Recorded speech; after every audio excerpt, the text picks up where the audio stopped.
ഓക്കെയാണ്. Okay okay, ഓരോന്ന് പറയാം. പിന്നെ ഇപ്പോൾ ഒരു ഉദാഹരണം പറഞ്ഞെന്ന് മാത്രമാണ്.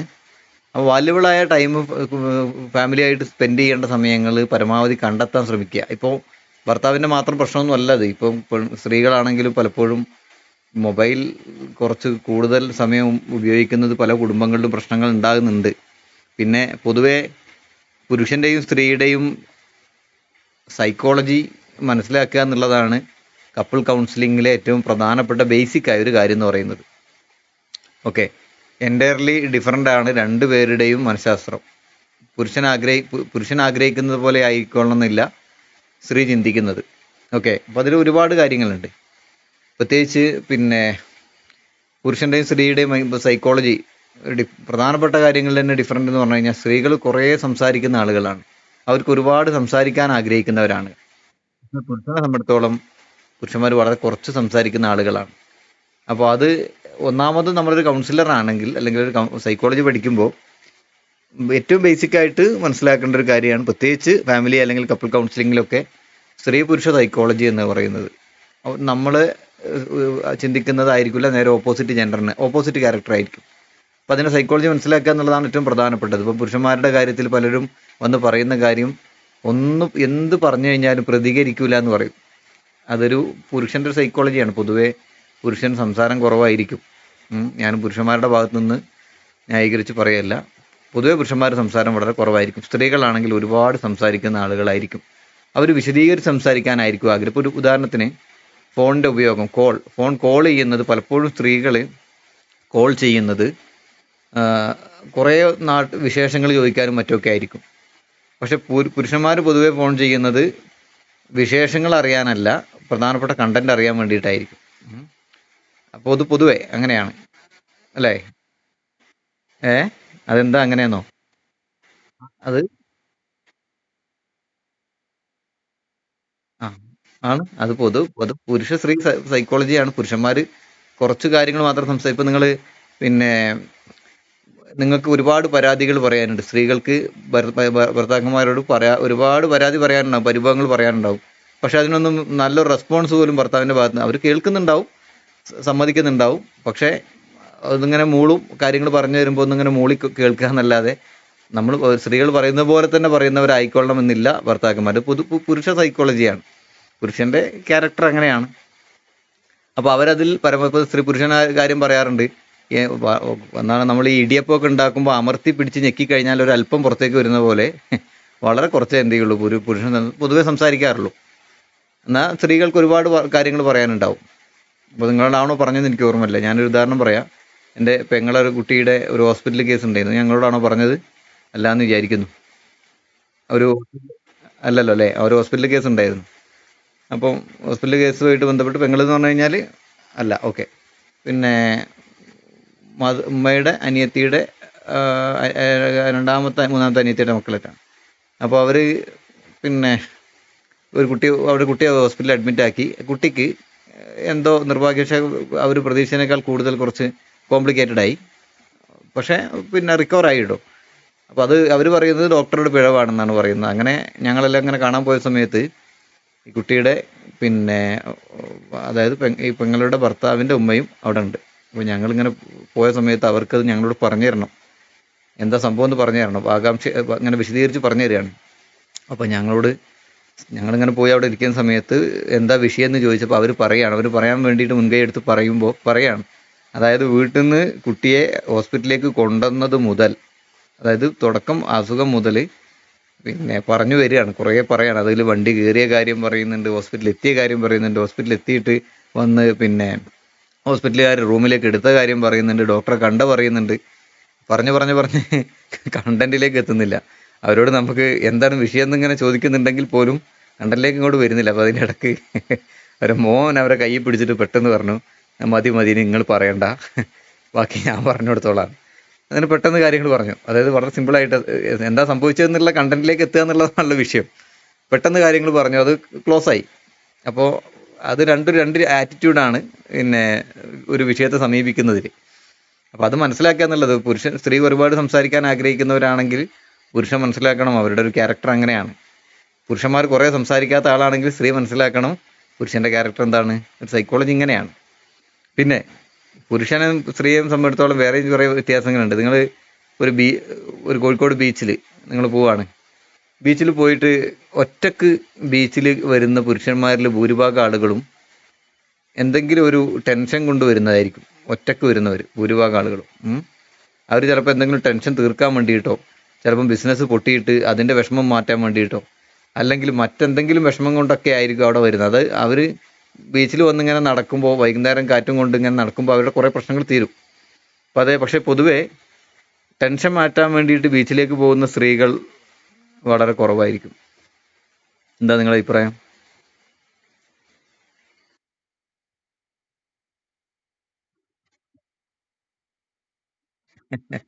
മാത്രമാണ് പ്രശ്നം. പൊതുവെ സ്ത്രീകൾ ഇത്തരം എന്ന് പറഞ്ഞാൽ രണ്ടാണ്. ഒന്ന്, സ്ത്രീകൾ നന്നായിട്ട് കരയും, വികാരങ്ങൾ പ്രകടിപ്പിക്കേണ്ട സമയത്ത് പ്രകടിപ്പിക്കും, നന്നായിട്ട് കരയും, ചിലപ്പോൾ ചീത്ത എന്തെങ്കിലും പറയും, അതങ്ങനെ തീരും. പക്ഷേ പൊതുവെ പുരുഷന്മാരെ സംബന്ധിച്ചിടത്തോളം അത് പുറത്ത് പ്രകടിപ്പിക്കില്ല. ഉള്ളിൽ വളരെ തീയാണെങ്കിൽ പോലും പോകാൻ പറ്റുന്ന സാഹചര്യം ആണെങ്കിൽ തീർച്ചയായും പോകും. ഓക്കെ. ഇത് ആരാണ് ടൈപ്പ് ചെയ്തിട്ടെന്ന് ഒന്നുകൂടി നോക്കട്ടെ. മഞ്ജു സുധീർ. ഓക്കെ. ഓക്കെ, ആയിക്കോട്ടെ. ഏതായാലും ആണ് അല്ലേ. ഞാനൊരു പൊതുവേ ഉള്ള കാര്യമാണ് പറയുന്നത്. പുരുഷന്മാരെ സംബന്ധിച്ചിടത്തോളം ഉള്ളിൽ ഒരുപാട് പ്രശ്നങ്ങൾ ഉണ്ടെങ്കിലും അത് പുറത്ത് അങ്ങനെ പ്രകടിപ്പിക്കൂല, കാണൂല. പക്ഷെ ഉള്ളിൽ ഭയങ്കര പ്രശ്നങ്ങൾ ഉണ്ടാവും. സ്ത്രീകൾ പൊതുവേ കരയുന്നവരാണ്, കരയുകയും എല്ലാം വികാരങ്ങളും പ്രകടിപ്പിക്കുന്നവരാണ്. പിന്നെ മറ്റൊരു കാര്യം എന്ന് പറഞ്ഞു കഴിഞ്ഞാൽ, കേൾക്കാനായിരിക്കും പൊതുവെ സ്ത്രീകൾക്ക് കൂടുതൽ കേൾക്കുന്നതിനോടാണ് താല്പര്യം. സംസാരം അല്ലെങ്കിൽ പറയുന്നത് കേൾക്കുന്നതിനോട് താല്പര്യം. പുരുഷനാണെങ്കിൽ നേരെ കാണുന്നതിനോടാണ് താല്പര്യം. അങ്ങനെയൊക്കെ രണ്ട് ജെൻഡർ ആണല്ലോ. പിന്നെ അതോടൊപ്പം അങ്ങനെ എല്ലാ കാര്യത്തിലും വ്യത്യാസങ്ങൾ സ്ത്രീയുടെയും കാര്യത്തിലുണ്ട്. അപ്പോൾ അത് ഒന്ന് മനസ്സിലാക്കുക എന്നുള്ളത് വളരെ പ്രധാനപ്പെട്ട ബേസിക് തന്നെയാണത്. ഈ രണ്ട് സൈക്കോളജിക്കൽ ഡിഫറൻസ് മനസ്സിലാക്കുക എന്നുള്ളത് വളരെ ബേസിക് ആണ്. അപ്പോൾ അതിൽ നമുക്ക് എന്ത് ചെയ്യാം, ഓർമ്മ വരുമ്പോൾ ഓരോ കാര്യങ്ങൾ നമുക്ക് പറയാം. പിന്നെ മെമ്മറി പവറുടെ കാര്യം പറയുകയാണെങ്കിൽ, സ്ത്രീകൾക്ക് പല കാര്യങ്ങളുടെയും അല്ലേ, മുൻപ് നടന്ന പല സംഭവങ്ങളും അല്ലെങ്കിൽ പല കാര്യങ്ങളും ഓർത്തെടുത്ത് പറയാൻ വളരെ പ്രഗത്ഭരായ ആളുകളാണ് സ്ത്രീകൾ. പക്ഷെ പുരുഷന്മാരെ സംബന്ധിച്ചിടത്തോളം ഇങ്ങനെ ഓർമ്മ വളരെ കുറവായിരിക്കും. അവർക്ക് ചിലപ്പോൾ ഇന്നലെ എന്താ കഴിച്ചതെന്ന് ചോദിച്ചു കഴിഞ്ഞാൽ ഇന്നലത്തെ ഫോട്ടോ എടുത്ത് നോക്കേണ്ടി വരും, എന്താ കഴിച്ചതെന്ന് അറിയാൻ. പക്ഷെ സ്ത്രീകളെ സംബന്ധിച്ചിടത്തോളം ഒരു 5 വർഷം സംഭവിച്ച എന്തെങ്കിലും കാര്യം ഡേറ്റും സമയവും കൃത്യമായിട്ട് പറയാൻ കഴിയുന്നവരാണ്. അതെന്താണ് നിങ്ങളുടെ അഭിപ്രായം? കറക്റ്റാണ്. അത് കറക്റ്റാണ്. അപ്പോൾ അത് ആ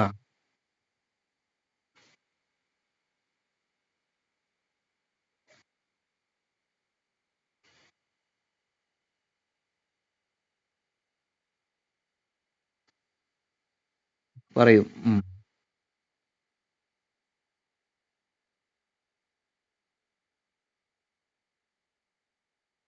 പറയില്ല. പൊതുവെ ഉള്ളതാണത്. മാത്രമല്ല അതുകൊണ്ട് തന്നെ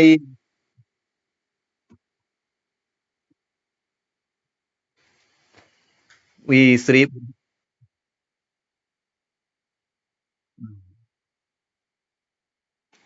അതാണ് ഈ പുരുഷന്മാരെ പൊതുവെ അല്ലെങ്കിൽ എന്താണ് പിന്നെ എന്താ എന്തോന്ന് പറയാൻ വിചാരിച്ചിരുന്നല്ലോ, അത് മറന്നുപോയി. എന്തോ ഒരു കാര്യം പറയാൻ വിചാരിച്ചിരുന്നു. ഓക്കെ, പോട്ടെ. അതെ. സംസാരത്തിന്റെ കാര്യത്തിലൊക്കെ പിന്നെ ഈ മെമ്മറി കാര്യങ്ങളൊക്കെ പറഞ്ഞല്ലോ, പലതും ഓർത്തു വെക്കുന്ന കാര്യത്തിലൊക്കെ പുരുഷന്മാർ വളരെ പുറകിൽ തന്നെയാണ്.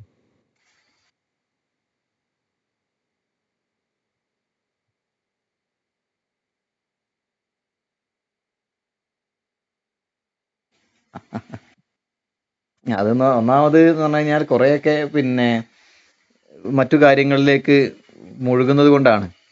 ഇപ്പം വിവാഹ ബർത്ത്ഡേ, പിന്നെ എൻ്റെയൊക്കെ ബർത്ത്ഡേ പലപ്പോഴും എനിക്ക് ഓർമ്മ തന്നെ ഉണ്ടാകാറില്ല. തലേ ദിവസം ചിലപ്പോൾ ഓർത്ത് വെക്കും, പിറ്റേ ദിവസം ഓർക്കണം എന്ന്, പക്ഷേ പിറ്റേ ദിവസം മറന്നു പോകും. പക്ഷേ ഒരു വിവാഹ വാർഷികവും ഡേറ്റ് ഇതൊക്കെ പല തവണകളായിട്ട് നമുക്ക് ഓർക്കാറേ ഇല്ല. പക്ഷെ അതൊക്കെ ഓർത്ത് വെക്കുന്നവരാണ് സ്ത്രീകൾ. അവരതിൽ നിന്ന് പ്രതീക്ഷിക്കുകയും ചെയ്യുന്നുണ്ട്, നമ്മളത് പുരുഷന്മാരത് ആലോചിക്കണം, ഓർക്കണം എന്നൊക്കെ. വേറെയും ഒന്നുമല്ല, ജീവിത സാഹചര്യങ്ങൾ കൊണ്ടോ, പിന്നെ ഓരോരുത്തർ ഓരോ ക്യാരക്ടറാണല്ലോ. ഇത് പരസ്പരം മനസ്സിലാക്കുമ്പോഴാണ് പരസ്പരം എന്താകുന്നത്, പിന്നെ നല്ലൊരു കമ്മ്യൂണിക്കേഷൻ അല്ലെങ്കിൽ നല്ലൊരു ബന്ധം ഉണ്ടാകുന്നത്. അപ്പം അതിൻ്റെ പോയിന്റുകളുണ്ട്, ഞാൻ ഷെയർ ചെയ്യാം.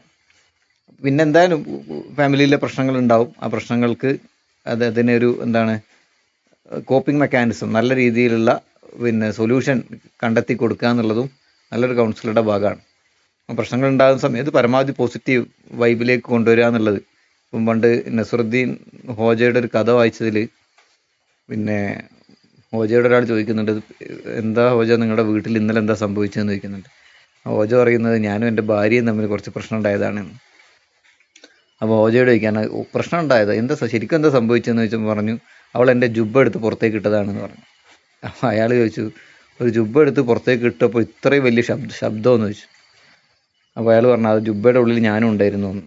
അതായത് അപ്പോൾ പ്രശ്നങ്ങൾ എല്ലാ വിഷയങ്ങളും എല്ലാ ഭാഗങ്ങളിലും ഉണ്ടാവും.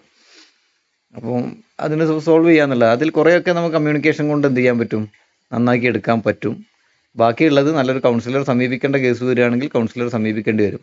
എങ്കിൽ പോലും നമ്മൾ മുമ്പേ പറയുന്ന പോലെ ഒരു വ്യക്തിയുടെ ജീവിതത്തിലെ പോസിറ്റീവുകൾ മനസ്സിലാക്കി എടുക്കുകയാണെങ്കിൽ നെഗറ്റീവുകൾ നമുക്ക് അതിൽ നിന്ന് ഡിഡക്റ്റ് ചെയ്ത് കളയാനുള്ളതേ ഉണ്ടാവുള്ളൂ. ഉദാഹരണം പറയാം, ഞാനൊരു ഏതോ ഒരു ഒരാളുടെ ചരിത്രം വായിച്ചത്. അദ്ദേഹത്തിൻ്റെ രാജാവായിരുന്നു അദ്ദേഹം. രാജാവിനോട് ഖലീഫ ഉമർ ആരോ ആണ്, രാജാവിനോട് ഒരാൾ ഒരു പ്രശ്നം പറയാൻ വരികയാണ്. വീട്ടിൽ ഭയങ്കര ഭാര്യയുടെ സ്വഭാവം മോശമാണ്, പിന്നെ എപ്പോഴും പ്രശ്നമാണ്, കലഹമാണ് വീട്ടിൻ്റെ അകത്ത്, എന്തെങ്കിലും ചെയ്തു തരണം എന്ന വിഷയവും പറയാൻ വേണ്ടിയിട്ട് ഒരു ഭരണാധികാരിയുടെ അടുത്തേക്ക് വരികയാണ്. അങ്ങനെ ഭരണാധികാരിയുടെ വീട്ടിലേക്കാണ് ഇയാൾ പോകുന്ന സമയത്ത് അങ്ങോട്ട് കയറി ചെല്ലുന്ന സമയത്ത് അവിടെ അതിനേക്കാൾ വലിയ ഒച്ചപ്പാടാണ്.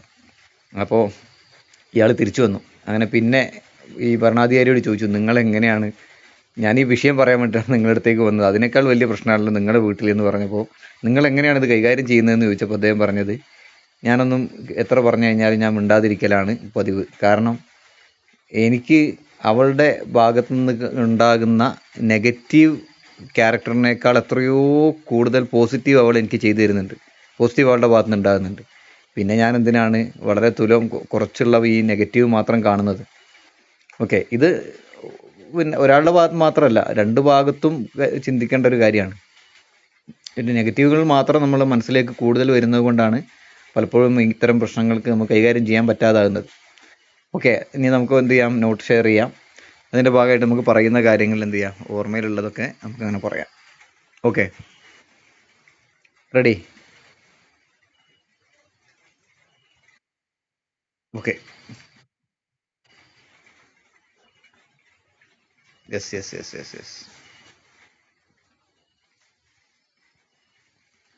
അപ്പോൾ നമ്മുടെ കൗൺസിലിംഗ്, ഏത് കൗൺസിലിംഗ് ആണെങ്കിലും എല്ലാത്തിൻ്റെയും ബേസിക് എന്ന് പറയുന്നത് പോസിറ്റീവ് തിങ്കിങ് റീഫിൽ ചെയ്യുക എന്നുള്ളത് തന്നെയാണ്. അതായത് എല്ലാത്തിൻ്റെയും ഒരു പോസിറ്റീവ് കാണുക എന്നുള്ളത്, ഭൂരിഭാഗം എന്താണോ ആ ഭൂരിഭാഗം കണ്ടെത്തുക എന്നുള്ളതാണ് ഏറ്റവും വലിയ പ്രധാനപ്പെട്ട കാര്യം. ചെറിയ മൈന്യൂട്ടായ കാര്യങ്ങളെ സ്വാഭാവികമായിട്ടും നമുക്കത് വലിയതായി തോന്നും, പക്ഷെ എങ്കിൽ പോലും അതിനേക്കാൾ എത്രയോ വലുതായിരിക്കും നമ്മുടെ പാർട്ട്ണറുടെ ഭാഗത്തു നിന്നുള്ള പോസിറ്റീവായ കാര്യങ്ങൾ. അപ്പോൾ അത് മനസ്സിലാക്കി കഴിയുന്ന സമയത്ത്, ഇപ്പോൾ ഒരു കഥ കേൾക്കാറുണ്ട്, മുമ്പ് കേട്ട കഥയാണ്. ഒരിക്കലും ഒരു ഭാര്യ മരണപ്പെട്ടു. അപ്പം ഭർത്താവ് പിന്നെ സ്വാഭാവിക മരണം സംഭവിച്ചു.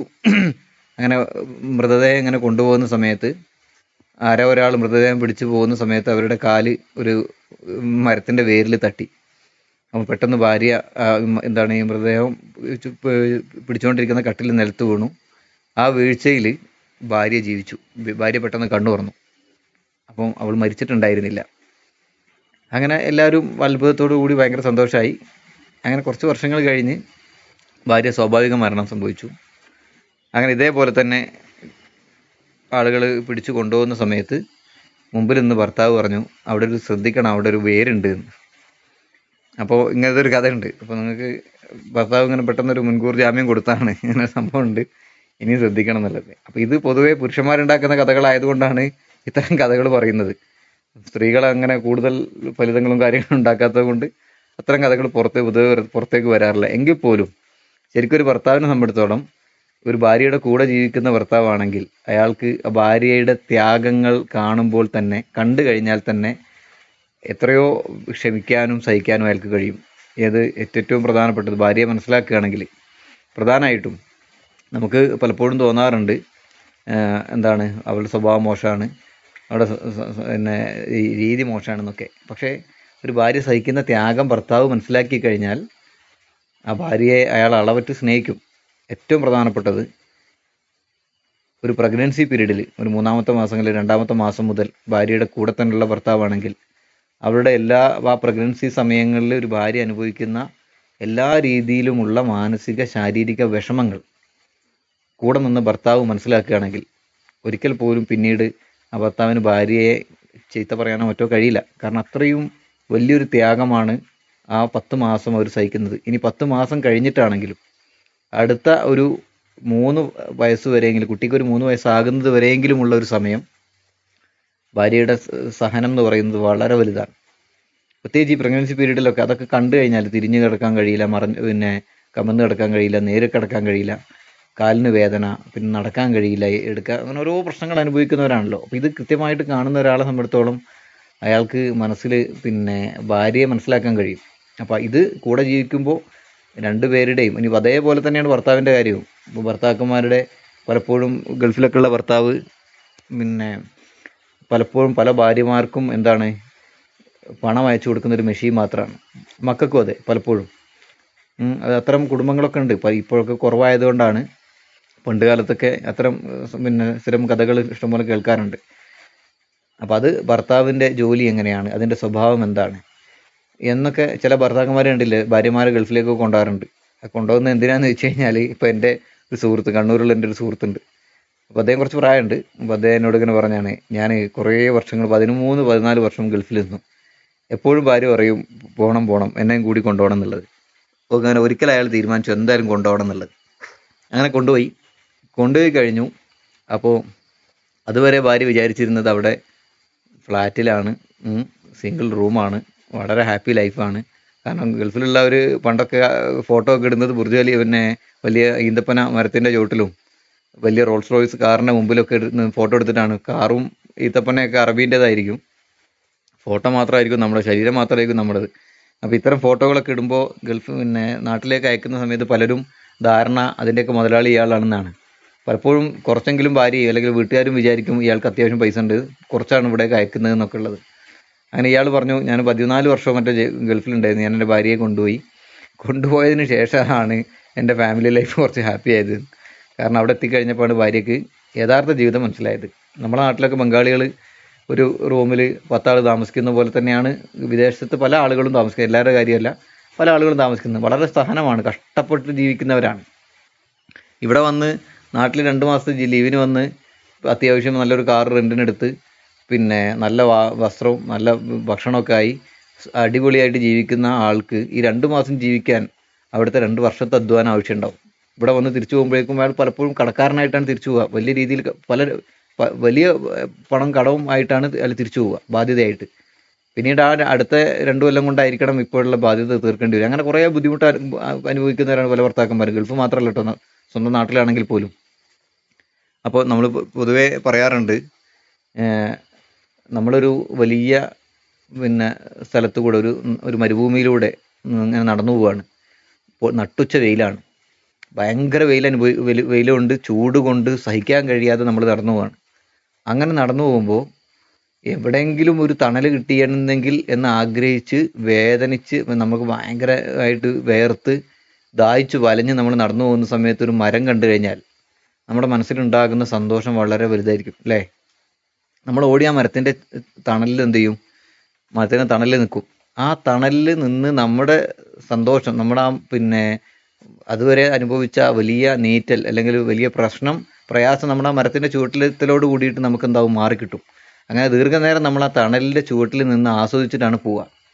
പക്ഷേ ഏറ്റവും പ്രധാനപ്പെട്ട ഒരു കാര്യം, നമുക്ക് തണൽ തരാൻ ആ മരം ഒരുപാട് വെയിൽ കൊള്ളുന്നുണ്ടെന്നാണ് അല്ലേ? ഒരു വലിയ മരം തണൽ കൊടുക്കുന്നുണ്ടെങ്കിൽ ആ തണൽ കൊടുക്കുന്ന അത്രയും ആ മരം വെയിൽ കൊള്ളുന്നുണ്ട്.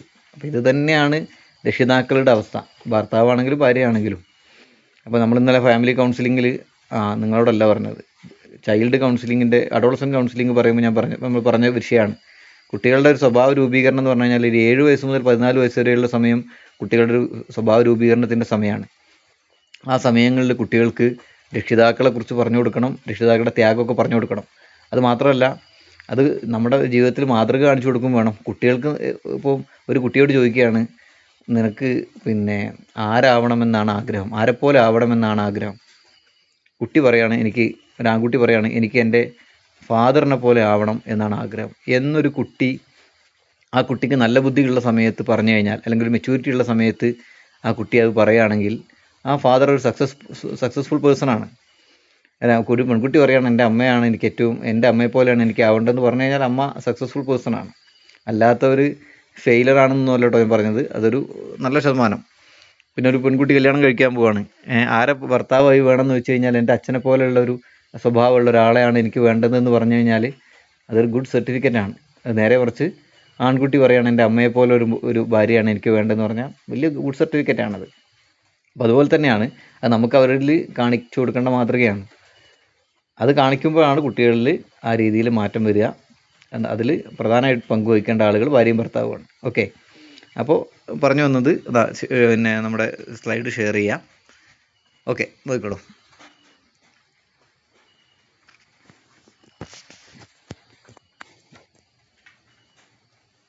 കാണുന്നുണ്ടോ?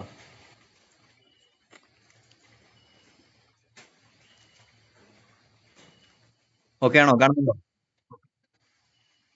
ഒന്ന് വായിച്ചു നോക്കൂ.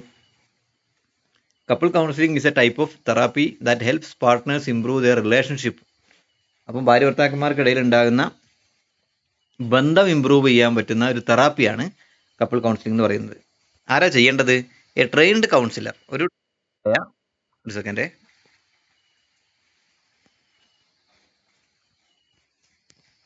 ഒരു ട്രെയിൻഡ് ആയ counsellor listen to both partners and help them solve problem. രണ്ടുപേരെയും കേൾക്കുകയും അവരുടെ പ്രശ്നങ്ങൾ പരിഹരിക്കാനുള്ള മെത്തേഡുകൾ കൊടുക്കുകയും ചെയ്യുക. മാത്രമല്ല നല്ല കമ്മ്യൂണിക്കേഷൻ, നല്ല രീതിയിലുള്ള ബെറ്റർ കമ്മ്യൂണിക്കേഷൻ ഉണ്ടാക്കണം. അതിലുപരി നല്ല കമ്മ്യൂണിക്കേഷനിലൂടെ ഒരു സ്ട്രോങ് ബോണ്ട് പരസ്പരം ഉണ്ടാക്കിയെടുക്കാൻ ശ്രമിക്കണം. ഓക്കെ, നല്ല മേഖലയാണ്, ഇഷ്ടംപോലെ സാധ്യതകളുണ്ട്. അതിന് നല്ല രീതിയിൽ പഠനം നടത്തിക്കഴിഞ്ഞ് നല്ല ഒരു കൗൺസിലർ ആയിക്കഴിഞ്ഞാൽ നല്ല കുടുംബങ്ങൾ, ഒരുപാട് കുടുംബങ്ങളെ നമുക്ക് ഡിവോഴ്സിൽ നിന്നും അല്ലെങ്കിൽ പ്രശ്നങ്ങളിൽ നിന്നും പരിഹരിച്ചു കൊടുക്കാൻ പറ്റും. ഓക്കെ, ഇഷ്ടംപോലെ ആളുകൾ ഇപ്പോൾ കൗൺസിലിങ്ങിന് വരുന്ന ആളുകൾക്ക് വളരെ സന്തോഷത്തോടു കൂടി ജീവിക്കുന്ന ആളുകളുണ്ട്. ചിലപ്പോൾ വളരെ മൈന്യൂട്ടായ കാര്യങ്ങളേ ഉണ്ടാവുള്ളൂ. അതൊന്ന് തട്ടിക്കൊടുത്ത് ക്ലിയർ ചെയ്ത് കൊടുക്കാൻ പറ്റുകയാണെങ്കിൽ നല്ലൊരു കുടുംബം ഉണ്ടാക്കിയെടുക്കാൻ നമുക്ക് പറ്റും. ഓക്കെ, എന്തൊക്കെയാണ് ബെനിഫിറ്റ് എന്ന് പറയുന്നത്? ഒന്ന്, it provides a safe space to talk about problems. നല്ലൊരു കൗൺസിലിംഗ് കൊണ്ട് ഈ ഭാര്യ ഭർത്താക്കന്മാർക്ക് എല്ലാ കാര്യങ്ങളും തുറന്നു പറയാനുള്ള ഒരു സ്പേസ് അവിടെ ഉണ്ടാവും. Okay, it helps couples understand and respect each other. മാത്രമല്ല നല്ലൊരു കൗൺസിലിംഗ് കിട്ടിക്കഴിഞ്ഞാൽ പരസ്പരം രണ്ടുപേരും ബഹുമാനം, ഉള്ളിലൊരു ബഹുമാനത്തോടു കൂടിയുള്ള സ്നേഹം ഉണ്ടാവും. ഓക്കെ, അത് വളരെ വളരെ വേണ്ടപ്പെട്ടൊരു കാര്യമാണ് ബഹുമാനം എന്ന് പറയുന്നത്. എന്താ ബഹുമാനം എന്ന് പറഞ്ഞു കഴിഞ്ഞാൽ? ബഹുമാനം എന്ന് പറഞ്ഞു കഴിഞ്ഞാൽ മുതിർന്നവരെ ബഹുമാനിക്കുന്നത് പോലെ എല്ലാം ബഹുമാനിച്ച് റെസ്പെക്റ്റ് ആയിട്ട് ഇങ്ങനെ തലകുനിച്ച് നിൽക്കണമെന്നല്ല. അതൊക്കെ പഴയ ഒരു രീതിയാണ്, അത്ര വേണമെന്നല്ല പറയുന്നത്. എങ്കിൽ പോലും രണ്ടുപേരും രണ്ട് വ്യക്തിത്വമാണ് എന്ന്, ഡിഫറെൻറ്റ് പേഴ്സണാലിറ്റി ആണ് എന്ന് രണ്ടുപേരും തിരിച്ചറിയണം. അതിന് രണ്ടുപേർക്കും ആ രീതിയിലുള്ള റെസ്പെക്റ്റ് കൊടുക്കണം. ഓക്കെ, നല്ല അഭിപ്രായങ്ങൾക്ക്. ഈ ഭാര്യയെ ചില ഭർത്താക്കന്മാർ കാണാം, ഭാര്യയെ വളരെ മോശമായിട്ട് മറ്റുള്ളവരുടെ മുമ്പിൽ തമാശക്ക് കളിയാക്കുന്നത്. അത് തിരിച്ചുണ്ടാകാറുണ്ട് ഭാര്യമാർ. ഇപ്പോൾ ഈ അടുത്തൊരു സംഭവം ഉണ്ടായിരുന്നു, ഒരു ഭാര്യ ഭർത്താവിനെ കളിയാക്കിയത്. അപ്പോൾ അത് ഞങ്ങളിങ്ങനെ സംസാരിച്ചുകൊണ്ടിരിക്കുന്ന സമയത്ത് ഈ ഭർത്താവിൻ്റെ ഒരാളുടെ കയ്യിൽ നിന്നൊരു ചില്ലറ പൈസ വീണുപോയി. അപ്പോൾ ചില്ലറ പൈസ ഇങ്ങനെ ചെയറിൻ്റെ അടിയിലേക്ക് പോയി. അപ്പോൾ അതെന്ത് ചെയ്തു, അവരെടുത്തു. അപ്പോൾ എടുക്കുന്ന സമയത്ത് അതിങ്ങനെ എടുക്കാൻ വേണ്ടി നോക്കി, കാണുന്നില്ല. ചെറിയ എന്തോ പൈസയാണ്, 1 രൂപ 2 രൂപ എങ്ങാനുമാണ്. അപ്പോൾ കൂട്ടത്തിലൊരു പെൺകുട്ടി, ഒരു സ്ത്രീ, അവരുടെ ഭർത്താവും ഒക്കെ ഉണ്ട്, എല്ലാവരും ഇങ്ങനെ നിൽക്കുന്ന സമയത്ത് തമാശയിൽ പറഞ്ഞതാണ്. ഭർത്താവിൻ്റെ പേര് പറഞ്ഞു. ചേട്ടൻ അത് കാണണ്ട, അത് കണ്ടു കഴിഞ്ഞപ്പോൾ ചേട്ടൻ ചിലപ്പം അത് കടിച്ചെടുക്കാൻ സാധ്യത ഉണ്ട് എന്ന് തമാശക്ക് പറഞ്ഞാണ്. അത് പറഞ്ഞ ഒരു രീതി ആ ജനങ്ങളുടെ ഇടയിലൊരു തരം കളിയാക്കുന്ന ഇടിച്ചു താത്തുന്ന രീതിയിലൊരു സംസാരമാണ്. എല്ലാവരും ചിരിച്ചു, ഈ പറയുന്ന ഭർത്താവും ചിരിച്ചു. പക്ഷേ ഭാര്യ കൂടുതൽ ചിരിച്ചു, നന്നായിട്ട് തന്നെ ചിരിച്ചു. തമാശ എല്ലാവരും എൻജോയ് ചെയ്തു. പക്ഷെ ഞാൻ ആ സമയത്ത് ഭർത്താവിനെ ജസ്റ്റ് ഒന്ന് ശ്രദ്ധിച്ചപ്പോൾ അയാളുടെ ചിരിയിൽ അയാൾക്കൊരു വലിയ ജാള്യത അനുഭവിക്കുന്നതായിട്ട് എനിക്ക് ഫീൽ ചെയ്തിട്ടുണ്ട്. അപ്പോൾ അത് കാരണം അത്ര നിസ്സാരനാക്കുന്നതാണ്. അത് സംഭവം ചിലപ്പോൾ തമാശയായിട്ട് കാണും, അത്രേ ഉണ്ടാവുള്ളൂ. ചില ഫീലിംഗ് ആവും. ഇനി ഇതേപോലെ തന്നെയാണ് പിന്നെ ഭർത്താക്കന്മാരുടെ കാര്യത്തിലാണെങ്കിലും ചിലപ്പം ഭർത്താക്കന്മാർ പിന്നെ കുടുംബങ്ങളൊക്കെ ഉണ്ടാകുന്ന സമയത്ത്, എല്ലാവരും ഉണ്ടാകുന്ന സമയത്ത് ചിലപ്പം ഭാര്യയെ പിന്നെ ഒന്നിനും പറ്റാത്തവരായിട്ട് ഇടിച്ചു താത്തി സംസാരിക്കുന്നവരുണ്ട്. അപ്പോൾ ഭാര്യയുടെ ഭാഗം കൂടി നമ്മൾ എന്ത് ചെയ്യണം? ആ സമയത്ത് ഭാര്യ ഭർത്താവാണെങ്കിൽ അങ്ങോട്ടും ഇങ്ങോട്ടൊക്കെ രണ്ടുപേരുടെയും ഭാഗം നമ്മൾ ശ്രദ്ധിക്കണം. കാരണം ഒരാളുടെ പേഴ്സണാലിറ്റിയെ ഇടിച്ചു താത്തി സംസാരിക്കുന്നത് അവർക്ക് എത്രത്തോളം വേദന ഉണ്ടാക്കും നമുക്ക് മനസ്സിലാക്കണം. അതങ്ങനെ ഉണ്ടെങ്കിൽ ഒരു കാരണവശാലും നമ്മൾ എന്ത് ചെയ്യരുത്? മറ്റുള്ളവരുടെ മുമ്പിൽ വെച്ചിട്ട് വില കുറച്ച് കാണിക്കുന്ന രീതിയിലുള്ള സംസാരം നടത്തരുത്. അങ്ങനെ നടത്തിക്കഴിഞ്ഞാൽ അത് തന്നെ ആയിരിക്കും മറ്റുള്ളവർക്കും നമ്മളെക്കുറിച്ചുള്ള ഒരു കാഴ്ചപ്പാട്. അപ്പോൾ അവരും ചിലപ്പോൾ എന്ത് ചെയ്യും? ആ രീതിയിൽ സംസാരിക്കും. മക്കൾ ചിലപ്പോൾ ആ രീതിയിൽ സംസാരിക്കും. അപ്പോൾ അതൊക്കെ നമ്മൾ സഹിക്കേണ്ടി വരും. ഓക്കെ അല്ലേ? അപ്പോൾ 5ാം ക്ലാസ് ഞാൻ 5ലോ 6ലോ പഠിപ്പിച്ചുകൊണ്ടിരിക്കുന്ന സമയത്ത് കുറേ മുമ്പാണ്, 6ാം ക്ലാസ്സിലൊരു കുട്ടി ക്ലാസ്സിൽ എല്ലാ ദിവസവും തെറി പറയും. തെറി എന്ന് പറഞ്ഞാൽ എപ്പോഴും തെറി പറയുക മറ്റുള്ള കുട്ടികളെ. അതായത് അവനെ സംബന്ധിച്ചിടത്തോളം അതൊരു വിഷയമല്ല. നമ്മളീ പോടാ മണ്ട എന്നൊക്കെ പറയുന്നത് പോലെ വൾഗറായ മോശമായ വാക്കുകൾ അവൻ തെറി ഇങ്ങനെ പറയും. അനങ്ങിയാൽ തെറി പറയാം. മറ്റുള്ളവരെ തമാശക്ക് വിളിക്കുന്ന തെറി വിളിച്ചിട്ടാണ് വിളിക്കുക. അപ്പം പലപ്പോഴും പിന്നെ ചില കുട്ടികൾ കംപ്ലൈൻറ്റ് പറയും, ചിലരൊന്നും കംപ്ലൈൻറ്റ് പറയാറില്ല. അങ്ങനെ ചില കുട്ടികൾ കംപ്ലൈൻറ്റ് പറയുന്നത് എൻ്റെ മുമ്പൊന്നും ഒരിക്കലും അങ്ങനെ വിളിച്ച് കേട്ടപ്പോൾ ഞാൻ അവനെ വിളിച്ചു, അപ്പോൾ അങ്ങനെ അത് മോശമല്ലേ അങ്ങനെ സംസാരിക്കുന്നത്, നമ്മൾ നല്ല ഭാഷയിൽ സംസാരിക്കേണ്ടതെന്നൊക്കെ പറഞ്ഞു, ഓക്കെ എന്നൊക്കെ പറഞ്ഞ് ഞാൻ ശ്രദ്ധിച്ചോളാം എന്നൊക്കെ പറഞ്ഞു. പക്ഷെ പിന്നെയും ഓട്ടോമാറ്റിക്കായിട്ട് അത് വന്നു. അങ്ങനെ പലപ്പോഴായിട്ട് നമ്മൾ വാണിംഗ് കൊടുത്ത് കുറേയൊക്കെ ഇങ്ങനെ മാറ്റം വന്നതിൻ്റെ ഇടയ്ക്ക് ഞങ്ങൾ പാരൻസ് മീറ്റിംഗ് വിളിച്ച സമയത്ത് ഇവൻ്റെ ഫാദർ അന്ന് മീറ്റിങ്ങിൽ വന്നില്ല. അങ്ങനെ 2 ദിവസം കഴിഞ്ഞിട്ടാണ് ഈ ഫാദർ മീറ്റിങ്ങിലേക്ക് വരുന്നത്, എൻ്റെ പേഴ്സണലി കാണാൻ വരുന്നത്.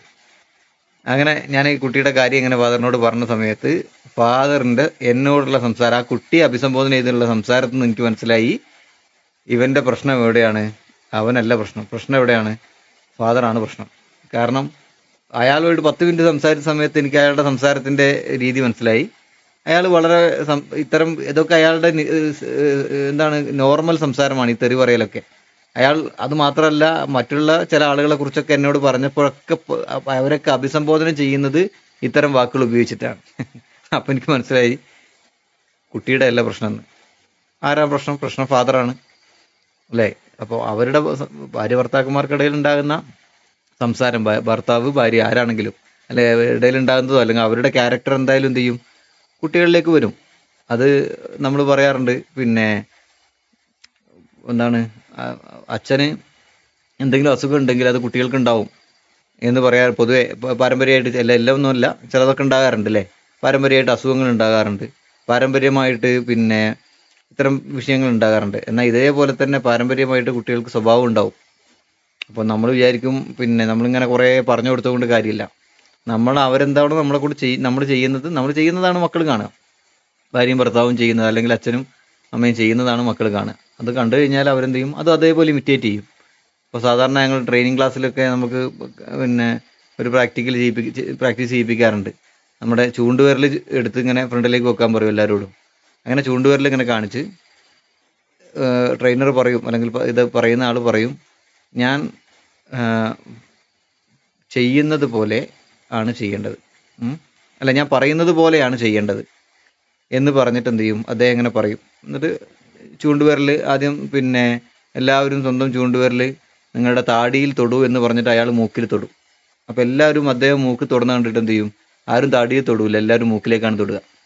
അപ്പോൾ ഇദ്ദേഹം ചോദിക്കും, ഞാൻ താടി തൊടാനല്ലേ പറഞ്ഞതെന്ന്. പക്ഷെ എല്ലാവരും ഇയാൾ ചെയ്യുന്നത് കണ്ടുകൊണ്ടാണ് എല്ലാവരും മൂക്കിൽ തൊടുന്നത്. അപ്പോൾ എന്നിട്ട് ഇദ്ദേഹം പറയാറുണ്ട് പലപ്പോഴും, ഇതുപോലെ തന്നെയാണ് നമ്മുടെ മക്കൾ. നമ്മൾ എത്ര അവരെ നന്നാവണമെന്ന് പറഞ്ഞാലും ആ കുട്ടികൾ നന്നാവണമെങ്കിൽ അല്ലെങ്കിൽ സ്വഭാവത്തിൽ മാറ്റം വരണമെങ്കിൽ നമ്മൾ കാണിച്ചു കൊടുക്കുന്നതിലൂടെ മാത്രമേ ഉണ്ടാവുള്ളൂ. പറയുന്നത് നമ്മളിങ്ങനെ പറയും, അവരത് കേൾക്കും അല്ലെങ്കിൽ കേൾക്കാതിരിക്കാം. പക്ഷെ അവർ നമ്മളെന്തായാലും ചെയ്യുന്നത് അതിനനുസരിച്ചാണ് ചെയ്യുക. ഇത് രക്ഷിതാക്കൾക്കും കൂടി നമ്മൾ എന്ത് ചെയ്യണം? ഒരു കൗൺസിലർ എന്ന രീതിയിൽ ബോധ്യപ്പെടുത്തി കൊടുക്കണം. മക്കൾ നന്നാവുന്നില്ല, മക്കൾ മോശമാണെന്ന് പറയുന്നത് കൊണ്ട് കാര്യമല്ല. രക്ഷിതാവിൽ നിന്ന് എന്താണോ മക്കൾ കാണുന്നത് അതാണ് കാണുക. അപ്പോൾ അത് കപ്പിൾ കൗൺസിലിംഗ് പ്രത്യേകിച്ച് നമുക്കത് പറഞ്ഞു കൊടുക്കേണ്ട കാര്യം എന്താണെന്ന് വെച്ച് കഴിഞ്ഞാൽ, ഇത്തരം പല പ്രശ്നങ്ങൾ കൊണ്ടാണ് പലപ്പോഴും കുടുംബങ്ങളിൽ എന്ത് ചെയ്യാറുള്ളത്? പ്രശ്നങ്ങൾ ഉണ്ടാകാറുള്ളത്. ഓക്കെ, അപ്പോൾ ബെനിഫിറ്റ് എന്തൊക്കെയാണ്? ഇറ്റ് പ്രൊവൈഡ്സ് എ സേഫ് പറഞ്ഞല്ലോ, it helps couple understand and respect each other. രണ്ടുപേരെയും പരസ്പരം ബഹുമാനത്തോട് കൂടിയിട്ട് സമീപിക്കാൻ അല്ലെങ്കിൽ ജീവിക്കാനുള്ള ഒരു സഹായം ഈ ഒരു കൗൺസിലിംഗ് കൊണ്ട് കിട്ടും. പിന്നെന്താ പറഞ്ഞത്? It teaches new way to handle stress and disagreement. നമുക്ക് അവർ ഭർത്താവ് ഭാര്യയോട് പറയുന്നതോ ഭാര്യ ഭർത്താവിനോട് പറയുന്ന കാര്യത്തിൽ അഭിപ്രായ വ്യത്യാസം ഉണ്ടാവും, നല്ല അഭിപ്രായ വ്യത്യാസം ഉണ്ടാവാം. പക്ഷേ എങ്കിൽ പോലും രണ്ടുപേരാണെങ്കിലും അങ്ങോട്ടും ഇങ്ങോട്ടും ആണെങ്കിലും ഓപ്പോസിറ്റ് ജെൻഡർ ആരാണെങ്കിലും അവരുടെ അഭിപ്രായം നമുക്ക് അഭിപ്രായമായിട്ട് തന്നെ എടുക്കുക. എന്നിട്ട് നമുക്കത് അംഗീകരിക്കാൻ പറ്റുന്നില്ലേ എങ്കിൽ അവരോട് പറയാം, നിങ്ങൾ പറഞ്ഞത് എനിക്ക് അംഗീകരിക്കാൻ കഴിയുന്നില്ല എങ്കിൽ പോലും ഞാൻ അതിനെ അഭിപ്രായമായിട്ട് എടുക്കുന്നു എന്ന് ഡയറക്റ്റ് പറയണമെന്നില്ല, നമ്മൾ പ്രകടിപ്പിച്ചാലും മതി. എനിക്കത് എന്തോ മനസ്സിലാക്കാൻ അല്ലെങ്കിൽ ഉൾക്കൊള്ളാൻ കഴിയുന്നില്ല എങ്കിലും നിങ്ങൾ പറഞ്ഞ അഭിപ്രായത്തെ വളരെ വാല്യൂ തന്നെ ഞാൻ കൊടുക്കുന്നു എന്ന രീതിയിൽ ഒരു റെസ്പെക്റ്റ്ഫുൾ ഡിസഗ്രിമെൻ്റ് എന്നാണ് അതിന് പറയാം. അതായത് റെസ്പെക്റ്റോട് കൂടിയിട്ട് അതിനെ ഡിസഗ്രി ചെയ്യുക, അംഗീകരിക്കാതിരിക്കുക. അത് നല്ലൊരു മെത്തേഡാണ്. Then it can save relationship from breaking apart. രണ്ടുപേരും സെപ്പറേറ്റ് ആയി പോവാതെ എത്രയോ ബന്ധങ്ങൾ നല്ലൊരു കൗൺസിലിംഗ് കൊണ്ട് യോജിപ്പിച്ചെടുക്കാൻ പറ്റിയിട്ടുണ്ട്. എത്രയോ ഉണ്ട്, നമുക്ക് ചെയ്യുമ്പോൾ നമുക്ക് മനസ്സിലാവും. ഓക്കെ, ദെൻ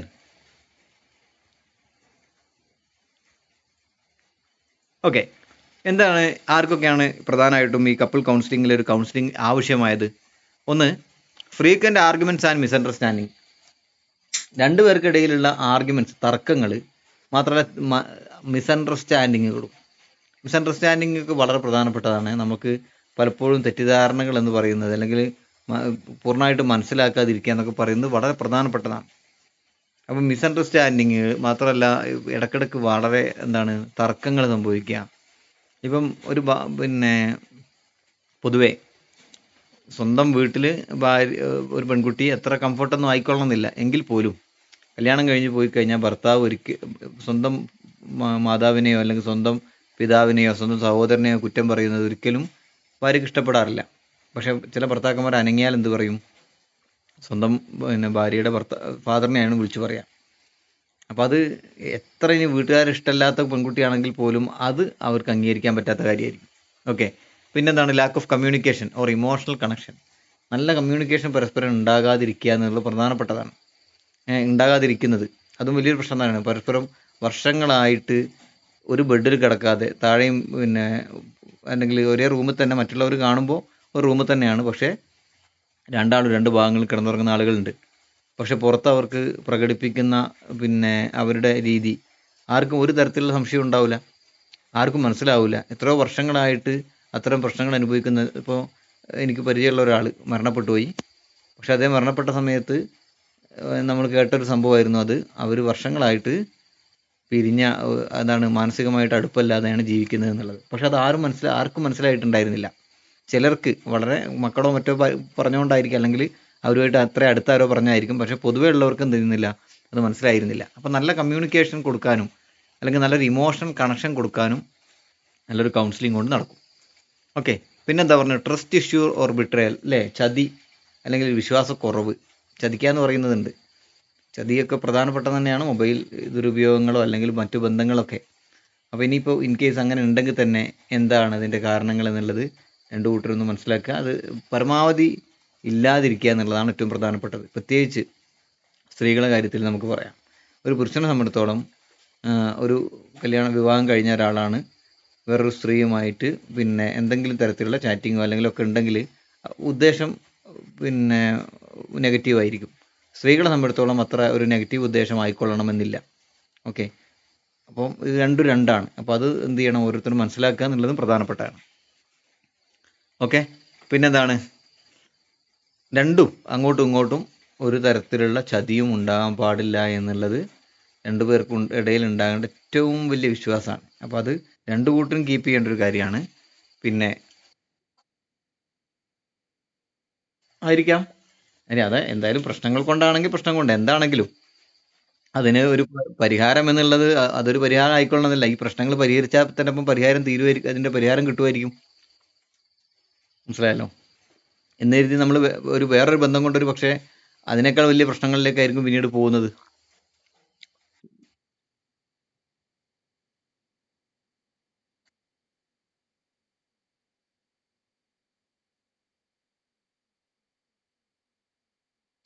അങ്ങനെ എന്ന് പറയാം. രണ്ട് കൂട്ടരുടെ കാര്യത്തിലും പറയാം. ഒരു പക്ഷേ അത് കൂടുതൽ സ്ത്രീകളുടെ കാര്യത്തിലാണ് അങ്ങനെ പറയേണ്ടത്.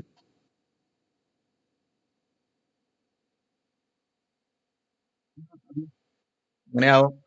പക്ഷെ അതുകൊണ്ട് ഈ പ്രശ്നത്തിന് സൊല്യൂഷൻ കണ്ടെത്താൻ കഴിയുന്നില്ല. മാത്രമല്ല ഇത് കൂടുതൽ ഇങ്ങനെ വ്രണപ്പെട്ടു പോവാന്നുള്ളതല്ലാതെ അപ്പൊ അതിന് പരിഹാരം എന്താണോ പരിഹാരം എന്നുള്ളതാണ്. അത് പ്രശ്നം കേൾക്കണം, അത് മനസ്സിലാക്കിയിട്ടായിരിക്കണം നമ്മൾ പരിഹാരം കാണിച്ചു കൊടുക്കേണ്ടത്. അപ്പൊ അതെന്തും ആവാം.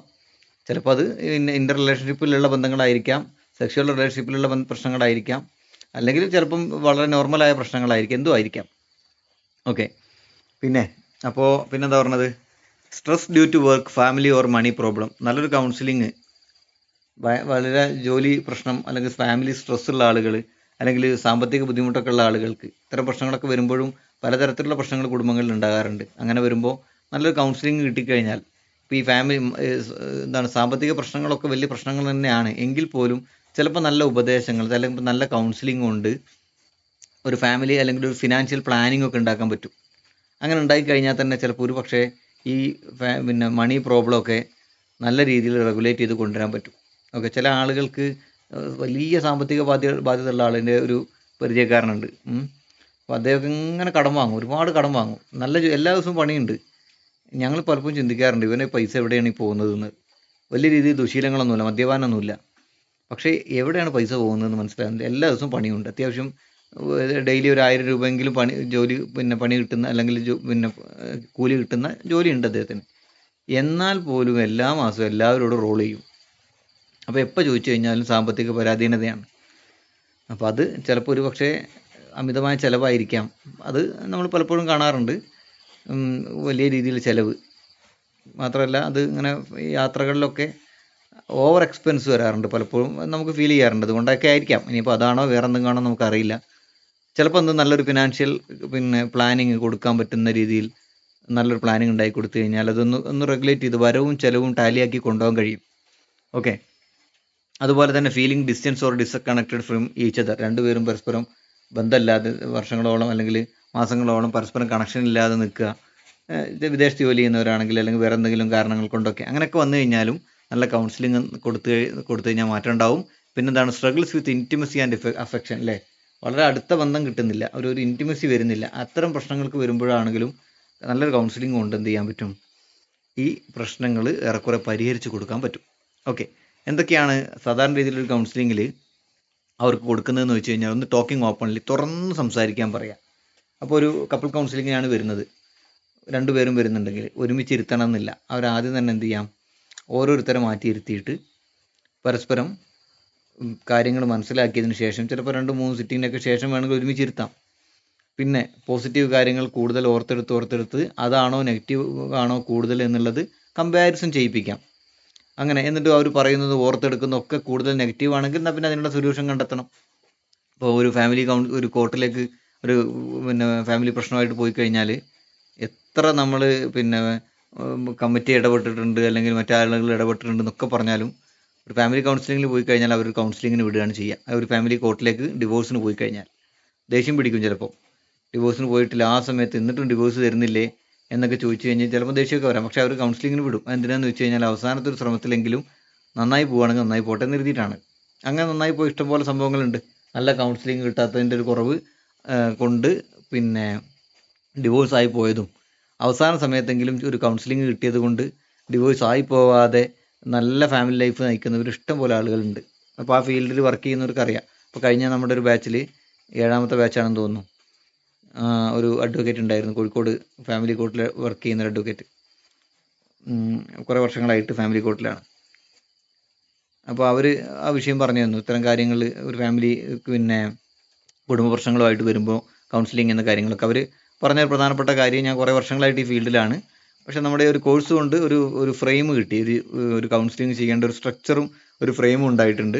അത് വലിയ ഉപകാരപ്പെട്ടിട്ടുണ്ട് എന്നിങ്ങനെ അവർ പറയുന്നു. അപ്പോൾ അവർ പറഞ്ഞ ഇങ്ങനെയാണ്, അവർക്ക് ഫാമിലി മാക്സിമം അവസാന ഘട്ടത്തിലും കൗൺസിലിംഗ് കൊടുത്ത് നന്നാക്കി എടുക്കാനാണ് ശ്രമിക്കുക. ഓക്കെ. അപ്പോൾ പരസ്പരം ഓപ്പണായിട്ട് സംസാരിപ്പിക്കുക, പറയാനുള്ള കാര്യങ്ങൾ ഓപ്പണായിട്ട് പറയിപ്പിക്കുക. The couple share their feeling and problem. അവരുടെ പ്രശ്നങ്ങളും അവരുടെ ഫീലിങ്ങുകളും അവർ തുറന്ന് സംസാരിപ്പിക്കുക. പിന്നെ അണ്ടർസ്റ്റാൻഡ് ചെയ്യിച്ചത് രണ്ടുപേരെയും പരസ്പരം മനസ്സിലാക്കിപ്പിക്കുക. ഒക്കെ വളരെ പ്രധാനപ്പെട്ടതാണ്. മനസ്സിലാക്കിയാൽ അതൊക്കെ ചെറിയ ദൗത്യമൊന്നുമല്ല, കുറഞ്ഞ സമയം കൊണ്ട് ചെയ്യേണ്ടതൊന്നുമല്ല, പക്ഷെ അത് സമയമെടുക്കും. Okay. The counsellor helps them see things from each other's perspective. രണ്ട് പേരുടെയും പെർസ്പെക്റ്റീവിൽ കാര്യങ്ങൾ വിലയിരുത്തുക. ഇപ്പോൾ നമ്മളൊരു 9 വരച്ചിട്ട് 9ൻ്റെ ഒരു ഭാഗത്ത് ഒരാൾ നിർത്തി മറുഭാഗത്ത് മറ്റൊരാൾ നിർത്തിയിട്ട് ഒരാൾ പറയുകയാണെങ്കിൽ ഞാൻ ഇത് 6 പറയാം, മറ്റേ ആൾ പറയുകയാണെങ്കിൽ 6 അല്ലാതെ 9 പറയാം. അപ്പോൾ സത്യത്തിൽ രണ്ടുപേരുടെയും വാദം ശരിയാണ്. ഒരാളുടെ കാഴ്ചപ്പാടിലൂടെ നോക്കുമ്പോൾ അത് 6, മറ്റേ ആളുടെ കാഴ്ചപ്പാടിലൂടെ നോക്കുമ്പോൾ അത് 9. ഇതേപോലെ തന്നെയാണ് ഓരോരുത്തരുടെ കാഴ്ചപ്പാടിൽ നോക്കുമ്പോൾ ശരിയായിരിക്കാം, പക്ഷേ അത് അവരുടെ പേഴ്സ്പെക്റ്റീവിൽ കൂടി മനസ്സിലാക്കുമ്പോൾ നമുക്ക് എന്ത് ചെയ്യാൻ പറ്റും, പ്രശ്നങ്ങൾ പരിഹരിച്ച് കൊടുക്കാൻ പറ്റും. അത് രണ്ടുപേരെയും മനസ്സിലാക്കുക എന്നുള്ളതാണ്. പിന്നെന്താണ് improve communication, learning how to listen and express feeling without fighting.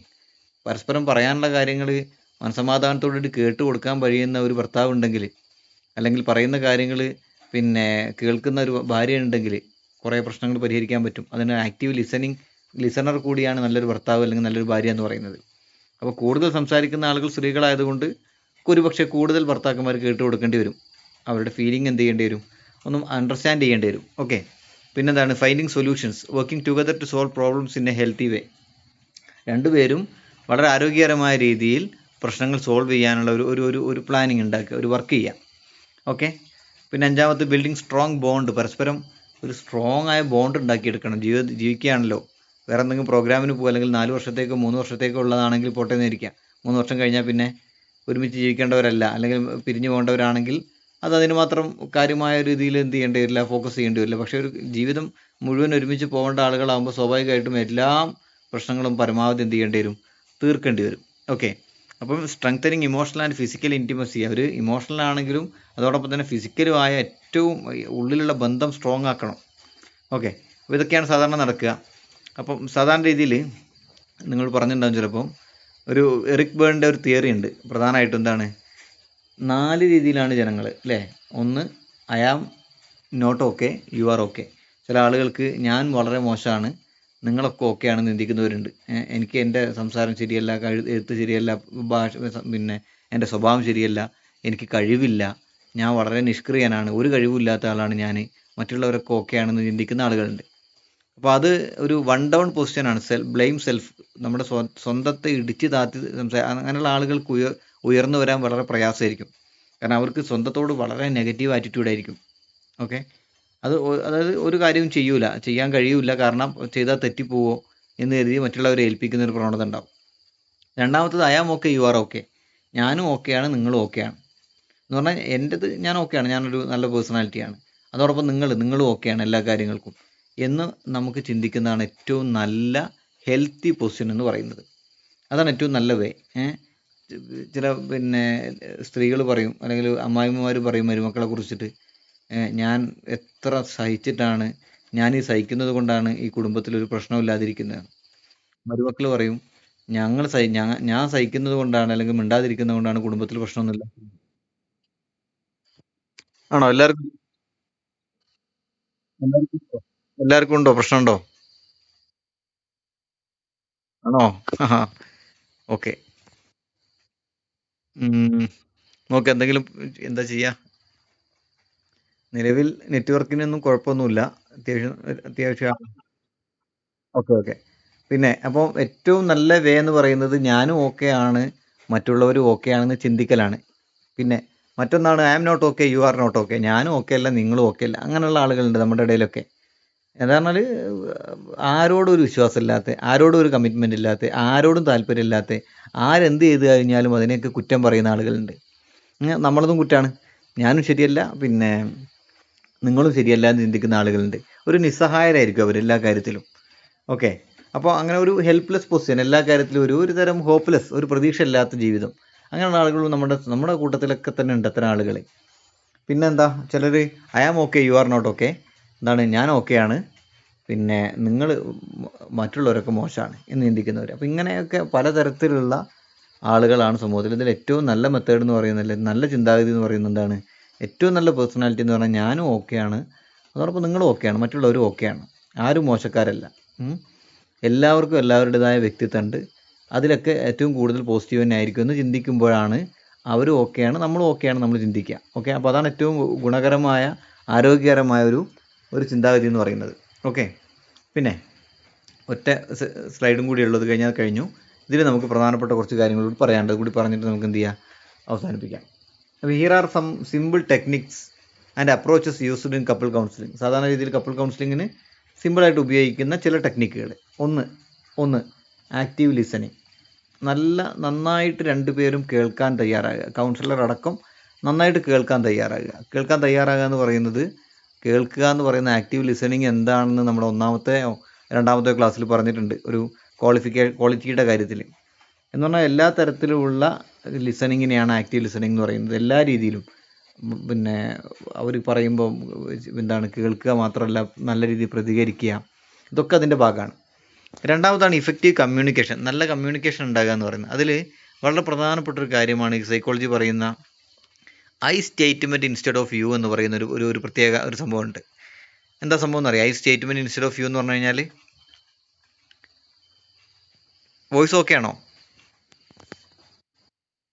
എന്താണ് I statement instead of you എന്ന് പറഞ്ഞാൽ? ആരെങ്കിലും പറയോ? ആ വാക്കർത്ഥം നമുക്ക് I statement instead of you എന്ന് പറയുന്നതിന് പകരം ഐ എന്ന് പറയുക എന്നുള്ളതാണ് ഇതിൻ്റെ ഒരു മീനിങ്. എന്താ അങ്ങനെ പറഞ്ഞാൽ?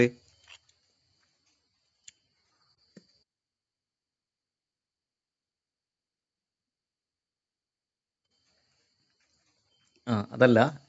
ഓക്കെ, അത് നമുക്ക് നേരത്തെ പറഞ്ഞ പോലെ നമ്മൾ സ്വന്തത്തെ ബ്ലെയിം ചെയ്യുന്നൊരു ക്യാരക്ടറാണ്. ഇതൊരു വളരെ പ്രധാനപ്പെട്ട സംഭവമാണ്. എന്ന് പറഞ്ഞാൽ നമുക്ക് ഈ പ്രശ്നങ്ങളൊക്കെ ഉണ്ടാകുന്ന പലപ്പോഴും പല പ്രശ്നങ്ങളിൽ അല്ലെങ്കിൽ മറ്റൊരാളെ മനസ്സിലാക്കുന്ന സമയത്ത് പൊതുവെ പ്രശ്നങ്ങളുടെ ഒരു പ്രധാനപ്പെട്ട കാരണം എന്ന് പറഞ്ഞു കഴിഞ്ഞാൽ ഈ കുറ്റപ്പെടുത്തലുകൾ വളരെ പ്രധാനപ്പെട്ട ഒരു കാര്യമാണ്. ഭാര്യ ഭർത്താവിനാണെങ്കിൽ, ഭർത്താവ് ഭാര്യയാണെങ്കിലൊക്കെ. അപ്പോൾ നീ അത് ചെയ്ത് ശരിയായില്ല, നിങ്ങളത് പറഞ്ഞത് ശരിയായില്ല, നിങ്ങളുടെ സംസാരം ശരിയല്ല, നിങ്ങളുടെ പെരുമാറ്റം ശരിയല്ല, നീ ശരിയല്ല, അല്ലേ? ഈ ഈ തരത്തിലുള്ള കുറ്റപ്പെടുത്തലുകൾക്കാണ് പൊതുവെ കപ്പിൾസിൻ്റെ ഇടയിൽ ഉണ്ടാകുന്ന ഒരു പ്രധാനപ്പെട്ട പ്രശ്നം. നീ നീ നീ ചെയ്തത് ശരിയായില്ല, നിന്റെ സംസാരം ശരിയല്ല, നീ അത് പറഞ്ഞത് ശരിയായില്ല, നിന്റെ ഇടപെടൽ ശരിയായില്ല, നീയാണ് പ്രശ്നം എന്ന് പറയുന്ന രീതിയിലുള്ളൊരു സംസാരമുണ്ട്. ഈ നീ എന്ന് പറയുന്നതിന് പകരം അവിടെ എനിക്ക് അല്ലെങ്കിൽ ഐ എന്ന വാക്ക് ഉപയോഗിച്ച് കഴിഞ്ഞാൽ, ആ ഒരു രീതിയിൽ വന്നു കഴിഞ്ഞാൽ കുറേയൊക്കെ റെഗുലേറ്റ് ചെയ്ത് കൊണ്ടുപോകാൻ കഴിയും. എന്ന് പറഞ്ഞാൽ എങ്ങനെയാണെന്ന് വെച്ച് കഴിഞ്ഞാൽ, ഇപ്പോൾ ഉദാഹരണം പറയാണ്, നീ അത് ചെയ്ത് ശരിയായില്ല, നിന്റെ സംസാരം മോശമാണ് എന്ന് പറഞ്ഞു കഴിഞ്ഞാൽ സ്വാഭാവികമായിട്ട് എല്ലാവർക്കും ദേഷ്യം പിടിക്കും. കാരണം ഈ കുറ്റപ്പെടുത്തലുകൾ ഒരു മനുഷ്യനും ഇഷ്ടപ്പെടില്ല. പ്രത്യേകിച്ച് ഡയറക്റ്റ് കുറ്റപ്പെടുത്തുന്നത് തീരെ ഇഷ്ടമല്ല. നേരെ മറിച്ച് ഐ സ്റ്റേറ്റ്മെൻറ്റ് ഉപയോഗിച്ച് എനിക്ക്, ഇപ്പോൾ ഉദാഹരണത്തിന് പറയാണ്, ഭാര്യ ചെയ്ത എന്തോ ഒരു പ്രവൃത്തി വളരെ ദേഷ്യം പിടിക്കുന്നു, മോശമായി, അത് തെറ്റായിപ്പോയി എന്ന് ഭർത്താവിന് തോന്നുന്നു, പറയും നീ ചെയ്ത് ശരിയായില്ല, നിന്റെ സംസാരമാണ് പ്രശ്നം എന്നൊക്കെ പറയുന്നതിന് പകരം ഭർത്താവിന് ഉപയോഗിക്കുന്ന ഒരു വാക്കാണ് എനിക്ക്.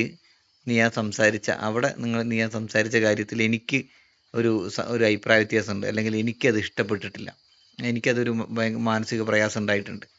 അത് നീ ചെയ്തത് ശരിയല്ല, നീ എന്ന് പറയുന്നതിന് പകരം എനിക്ക് അതൊരു പ്രയാസം ഉണ്ടായിട്ടുണ്ട് എന്ന് പറഞ്ഞു കഴിഞ്ഞാൽ അതിനെയാണ് നമുക്ക് I statement instead of you എന്ന് പറയുന്നത്. ഓക്കെ, അപ്പോൾ അത് ഒന്നുകൂടി അതിൻ്റെ തീവ്രത, സംസാരത്തിൻ്റെ തീവ്രത നമുക്ക് കുറയ്ക്കാൻ പറ്റും. അപ്പോൾ അതാണ് ഓപ്പോസിറ്റ് ജെൻഡറിനെ കൂടി ബഹുമാനിച്ചുകൊണ്ട് അവരഭിപ്രായം നമുക്ക് ഇഷ്ടപ്പെട്ടില്ല, അതിനോട് എനിക്ക് വിയോജിപ്പുണ്ട് എന്ന് പറയാം. എനിക്ക് വിയോജിപ്പുണ്ട് എന്ന് പറയുന്നതിനാണ് ഐ സ്റ്റേറ്റ്മെൻറ്റ് എന്ന് പറയുന്നത്. ഓക്കെ, പരമാവധി ഈ രീതിയിൽ ഇത്തരം വിഷയങ്ങൾ സമീപിച്ചു കഴിഞ്ഞാൽ കുറേയൊക്കെ പ്രശ്നങ്ങൾ പരിഹരിക്കാൻ പറ്റുമെന്ന് സൈക്കോളജി പറയുന്നതാണ്, ഞാൻ പറയുന്നതല്ല കേട്ടോ. ഓക്കെ, പിന്നെന്താണ്? അതിനാണ് I statement instead of you എന്ന് പറയുന്നത്. പിന്നെ മൂന്നാമത്തേതാണ് പ്രോബ്ലം സോൾവിങ്, അല്ലേ? പിന്നെന്താണ്? ബിൽഡിങ് ഇമോഷണൽ കണക്ഷൻസ്, നല്ലൊരു വൈകാരികമായ ബന്ധം ഉണ്ടാക്കിയെടുക്കുക. മാനേജിങ് കോൺഫ്ലിക്റ്റ്, പരസ്പരമുള്ള പ്രശ്നങ്ങൾ, കോൺഫ്ലിക്റ്റ് മാനേജ് ചെയ്യുക. അണ്ടർസ്റ്റാൻഡിങ് ഈച്ച് അതേഴ്സ് പെർസ്പെക്റ്റീവ്, രണ്ടുപേരുടെയും പെർസ്പെക്റ്റീവിൽ കാര്യങ്ങൾ മനസ്സിലാക്കുക, രണ്ടുപേരുടെയും വീക്ഷണത്തിൽ കാര്യങ്ങൾ മനസ്സിലാക്കുക. നേരത്തെ ഞാൻ 6, 9 പറഞ്ഞ പോലെ. പിന്നെന്താണ്?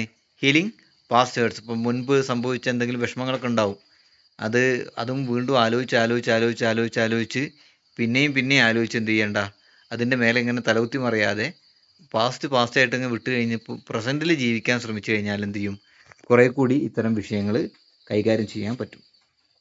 ഓക്കെ, അപ്പോൾ ഇതൊക്കെയാണ് പ്രധാനമായിട്ടും കപ്പിൾ കൗൺസിലിങ്ങിൽ നമ്മൾ ചർച്ച ചെയ്യുന്ന കാര്യങ്ങൾ. ഓക്കെ ആണോ?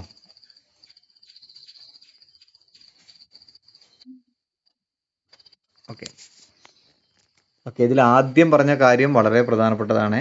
ഒന്ന്, പുരുഷ സ്ത്രീ സൈക്കോളജി മനസ്സിലാക്കുക എന്നുള്ളത് പ്രധാനപ്പെട്ടാണ്. ഓക്കെ, അതിൽ നമുക്കിനി എല്ലാം കൂടി ഒന്നും നമുക്ക് പറയാൻ കഴിയില്ല. കുറേ കാര്യങ്ങൾ അങ്ങോട്ടും ഇങ്ങോട്ടും ഒക്കെ ഉണ്ട്, എല്ലാം പറയാൻ കഴിയില്ല. പണ്ടൊരു അച്ഛൻ്റെ പ്രസംഗത്തിൽ കേട്ടിട്ടുണ്ട്, നിങ്ങളോട് ഞാൻ പറഞ്ഞിട്ടുണ്ടെന്ന് ഓർമ്മയില്ല. പിന്നെ ഒരു അധ്യാപകൻ പഠിപ്പിക്കുന്ന സമയത്ത് ഒരു ടീച്ചറെ ഒരു ദിവസം വൈഫിനോട് വന്ന് പറഞ്ഞു, ഇന്ന് ഞങ്ങളുടെ സ്കൂളിലൊരു പുതിയ ടീച്ചർ വന്നു, കാണാനൊക്കെ നല്ല രസമുള്ള ടീച്ചറാണ്, നല്ല ഭംഗിയുള്ള ടീച്ചറായിരുന്നു.